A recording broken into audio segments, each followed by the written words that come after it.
Isang mapagpalang araw ng linggo po sa inyo lahat mga kaibigan. At dahil nga wala pong biyahe ngayon, walang maibiyaheng kawayan, ako naman po ay nandito sa bundok para mangita.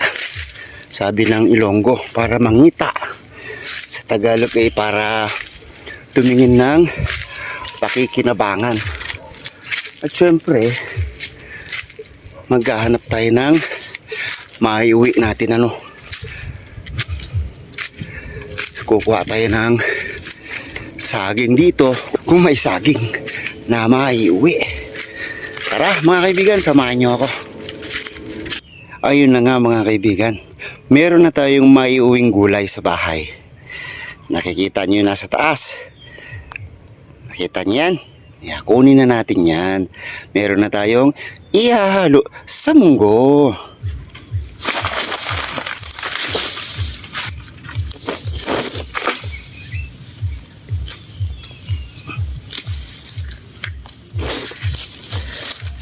Ayan mga kaibigan, hindi na tayo masisero pag uwi sa bahay. Meron na tayong nagulay. Siyempre, titingin pa tayo ng bunga ng saging. Tara mga kaibigan, samahan nyo akong maghanap ng saging. Ayan mga kaibigan, nakikita nyo yung nasa likuran ko. Iuwi na natin yan. Meron na tayong puso ng saging nakuha kanina dun sa taas. At ito, wow, thank you Lord.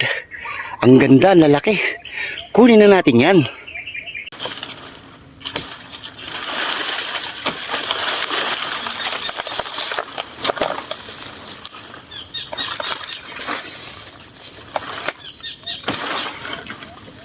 Tabas ka ngayon. Ayan mga kaibigan, oh. Ang hahaba, ang lalaki. Wow, ang ganda. Ayun, oh. Meron na tayong maiuwi mga kaibigan. Tamang-tama mga kaibigan, yung dala kong panali. Meron talaga tayong itatali. Ayos. Meron na akong puso ng saging. Meron pa akong saging. Kuha tayo mga kaibigan ng kahoy para itali natin para maganda yung buhat natin. Kunin natin to para maganda ang buhat natin. Yung